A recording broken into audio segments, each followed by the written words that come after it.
सामाजिक, आपराधिक, राजनीतिक व धार्मिक खबरों से परिपूर्ण सशक्त समाज की लिखित परिकल्पनाओं के साथ अब दर्शनीय। नमस्कार, आप देख रहे हैं पवित्र समय न्यूज। हम फिर दिखा रहे हैं आपको बीएमसी चुनाव को लेकर वार्ड क्रमांक 164 से जुड़ी हुई खबर। डालते हैं उस खबर पर एक सही बोल रहे हो कि मुंबई में ऐसे युवा साथियों को बहुत सारे हमने उतारे हैं मुंबई में म्यूनसिपल कॉर्पोरेशन के इलेक्शन में। और रणवीर भाई यहाँ के बहुत ही लोकप्रिय ऐसे एक व्यक्ति है और साथ में ही उनको चाहने वाला जो वर्ग है यहाँ पर, उनका काम और जिस तरह से उनका स्वभाव, जिस तरह से उन्होंने यहाँ पर इतने सालों साल निकाले, तो लोग बहुत पैमाने पे यहाँ पे उनको चाहते हैं और बहुत ही एक ईमानदार ऐसा एक उम्मीदवार हमने यहाँ पर दिया है। लोगों ने ही यहाँ पर उनको आगे किया हुआ है। लोगों की समस्या उनसे बेहतर यहाँ पर कोई नहीं जानता, क्योंकि तो मैंने बताया अभी भी आपके सामने कि यहाँ की समस्या जानने वाला यही का अगर कोई बंदा हो तो ही वो समस्या का हल निकाल सकता है। तो इसी उम्मीद में हमारी ईमानदारी पार्टी है, तो हमने भी ईमानदार उम्मीदवार यहाँ पर दिया है। सर, कितना उम्मीदवार आपने उतारे मुंबई में? पूरे मुंबई में 76 कैंडिडेट्स हमने उतारे। क्या मुद्दा लेके आप जाएंगे सामने, लोगों के सामने? मुद्दा मुंबई का सबसे बड़ा यही है, शिक्षा है और शिक्षा के साथ में स्वास्थ्य है और स्वास्थ्य के साथ साथ में मुंबई महानगर पालिका में जो भ्रष्टाचार का बहुत बड़ा मुद्दा रहा, इस भ्रष्टाचार के खिलाफ हमने ईमानदारी से ईमानदार लोगों को वहाँ पर हमने भेजने की हमने कोशिश की। अगर हमारे ईमानदार लोग वहाँ पर जाते हैं तो 100% मैं इसके बारे में एश्योरेंस दे सकता हूँ कि वहाँ पर ये भ्रष्टाचारी या भ्रष्टाचार को बहुत बड़े पैमाने पर हम लोग खत्म कर सकते हैं। सर, बीजेपी और कांग्रेस आज अमरनाथ में जो है एक साथ मिलकर लड़ाई कर रही है, उसके लेकर आपको क्या लगता है? बीजेपी और कांग्रेस पहले से ही एक साथ में है, बस लोगों ने अभी तक उनको समझ नहीं पाए थे। लोग, देश के लोग भी नहीं समझ पाए थे, क्योंकि हमारे माननीय कांशीराम जी बोलते थे बीजेपी और कांग्रेस को सापना तो नागना। तो बीजेपी और कांग्रेस दोनों भी एक ही मतलब पॉइंट के दोनों भी बाजू हम लोग बोल सकते हैं उस तरह से। लेकिन देखने जाए तो आज कांग्रेस का और बीजेपी का असली रूप सामने आया। मुंबई में मेरे ख्याल से थाने लगा अंबरनाथ में कांग्रेस और बीजेपी दोनों भी एक ही साथ में चुनाव लड़ रहे, मतलब दोनों की युति वहाँ पर हो चुकी है।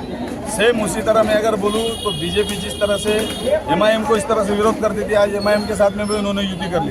तो बीजेपी सिर्फ सत्ता को पाने की कोशिश करने वाला एक पार्टी है और बीजेपी और कांग्रेस हमारे लिए दोनों भी सेम है। हम बहुजन समाज पार्टी देश की तीसरे नंबर की पार्टी है और तीसरे नंबर की पार्टी होने के साथ साथ में देश की जनता के लिए एक बहुत ही बड़ी उपलब्धि है, जो हम किसी के पीछे ने हमारी अपनी खुद की एक आइडियोलॉजी अलग है। धन्यवाद। कैंडिडेट सर, आप आते ही क्या पहला काम करने वाले हैं यहाँ पर? अगर जनता ने मुझ पर विश्वास किया और अगर मुझे चुन के लाते हैं तो जो बेसिक नीड्स है, लोगों की जो बेसिक समस्याएं हैं यहाँ पे, जैसे गटर पीटर और वो सब पानी की प्रॉब्लम है, मैं उन सारी चीज़ों को दूर करने की कोशिश करूँगा। मैं आपके माध्यम से मैं 164 वार्ड की जनता को ये विश्वास दिलाना चाहता हूँ, ये वादा करता हूँ मैं उनसे कि मैं गटर के पानी का जो यहाँ पे थोड़ी सी अगर मामूली सी भी बरसात गिर जाती है तो जल भराव हो जाता है, उसका निकासी का कोई व्यवस्था नहीं है यहाँ पे। पानी पीने का पानी, साफ पानी नहीं आता है यहाँ पे। और ये जो कचरे की समस्या है, आप भी खुद आए होंगे यहाँ पे, कितनी गजीन मतलब एकदम नैरो गलियाँ हैं यहाँ पे और कचरे का ढेर पूरा जमा पड़ा रहता है यहाँ पे। तो ये बहुत ही बड़ा अपने स्वास्थ्य के लिए हानिकारक चीज़ है ये। तो आते ही अगर हमारी पार्टी की तरफ से हम लोग यही कोशिश करेंगे स्वास्थ्य के लिए और शिक्षा के लिए, ये हमारा सबसे बड़ा मुद्दा रहेगा और उसी के ऊपर काम करेंगे। क्योंकि ये जो एरिया है ये पूरा गरीबी बस्ती है। यहाँ पर सबसे ज़्यादा समस्या है जो पानी का समस्या को लेकर बहुत इन लोग का ये है, इसके बारे में क्या कहेंगे? वही पानी का ही सबसे बड़ा समस्या है यहाँ पे। पानी के लिए हम लोग हमारे पार्टी की तरफ से और हम लोग ने भी एक ब्लूप्रिंट तैयार करके रखा हुआ है। हमने बीएमसी ऑफिशियल के साथ में भी मेरी चर्चा हुई है।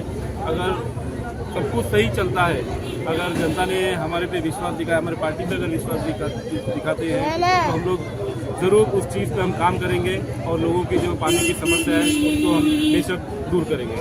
गटर, नाला और सड़क, उसके ऊपर भी कुछ है, आप कह रहे थे वो ऊपर की चीज़ें क्या है जो जनता को मिल सकती है? गटर, नाला और सड़क, ये इसके ऊपर की भी बहुत सारी चीज़ें हैं, जैसे रोज़गार है, स्वास्थ्य है और मेन चीज़ तो लोगों को मतलब हमारे बच्चों को खेलने के लिए प्लेग्राउंड, ये प्लेग्राउंड कहीं पे भी उपलब्ध नहीं है।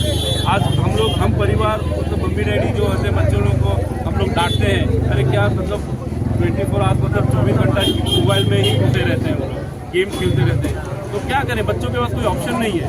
हम जब बच्चे थे हमारे पास बहुत सारे ऑप्शन थे, बहुत सारे ग्राउंड थे हमारे पास, हम खेलने जाते थे, अब खेलते कूदते थे। तो यही मेरा तो मुद्दा यही रहेगा, स्वास्थ्य का, शिक्षा का, और ये जहाँ तक अगर कोशिश करें, अगर गवर्नमेंट की हम प्रेशर डालेंगे कहीं अगर जमीन उपलब्ध है तो हम लोग अपने वार्ड के लिए, वार्ड के लिए और भी आजू बाजू के वार्ड के लिए भी अगर हम लोग प्ले ग्राउंड की अगर सुविधा अगर उपलब्ध कराती है गवर्नमेंट, तो हम उस चीज़ के लिए हम काम करेंगे। खेल कूद से ही बच्चों का स्वास्थ्य बढ़ता है और अपना भविष्य भी बढ़ेगा। हम लोग जैसे बड़ी बड़ी बातें करते हैं कि हमको हमारे 140 करोड़ में कोई ओलंपिक मेडल नहीं लाता, ये नहीं लाता, वो नहीं लाता, तो कैसे लाएगा? अगर सही टैलेंट और सच्चा टैलेंट हम देखेंगे तो ये जो मध्य वर्ग जो होता है, जो झोपड़पट्टी के जो लोग होते हैं, स्लम्स के लोग होते हैं, उसमें भी बहुत सारा टैलेंट छुपा हुआ है, लेकिन उस टैलेंट को दिखाने के लिए जगह नहीं है, उनके पास फैसिलिटी नहीं है। तो हमारा यही एक संकल्प रहेगा कि हम कहीं ना कहीं एक ग्राउंड की, एक प्ले ग्राउंड की हम व्यवस्था बनाएं और हम सरकार से अपील करेंगे आने के बाद, अगर वो होता है तो बहुत एक अच्छा काम हो जाएगा।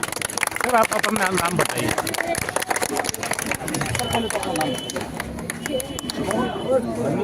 जय मंगल धनराज। सर क्या कहना चाहेंगे आज? युवा पीढ़ी जो आज नशे की लत में बिगड़ चुका है, उसके बारे में आप क्या कहेंगे? देखिए, युवा पीढ़ी के सामने ये बहुत बड़ी समस्या है। एक तो इनको पहले तो अव्वल एजुकेशन से दूर रखा जा रहा है, और जो बच्चे एजुकेशन से दूर है वो फिर उनको नशे की लत में लगाकर उनका भविष्य बिगाड़ने का बड़ा षड्यंत्र किया जा रहा है, ताकि आने वाले समय में ये बच्चे पढ़े लिखे नहीं और नशे के चक्कर में आके अगर उनका सेहत और वो सारी चीज़ें खराब हो गई तो जनता के आवाज़ उठाने वाले कोई लोग बचे ना, इसका पूरा इंतजाम कर रहे हैं। आप लोग इसको केवल मुंबई तक सीमित नहीं, ये पूरे भारत की बड़ी समस्या है। आने वाली जनरेशन को खत्म करने का, नस्लों को खत्म करने का बहुत बड़ा षड्यंत्र है, जिसमें हमारे नौजवान बच्चे मुश्किल में आते हुए नजर आ रहे हैं। क्या लगता है सर, रणवीर एक युवा चेहरा, आप युवाओं का कितना साथ और यहाँ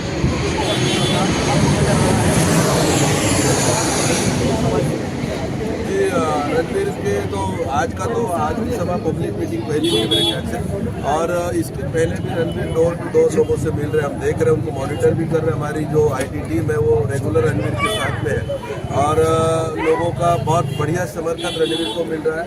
रणवीर को उम्मीदवारी देने के वक्त हमने सबसे पहली पहल ये रखी थी, पहल ये की है कि पढ़ा लिखा हो नौजवान हो, और साथ ही साथ समाज के साथ सभी जाति धर्म के लोगों को एक साथ चलने की क्षमता रखने वाला हमारा उम्मीदवार हो। देखिए, हम सब्जी भी लेने जाते हैं तो हम फ्रेश सब्जी देखते हैं।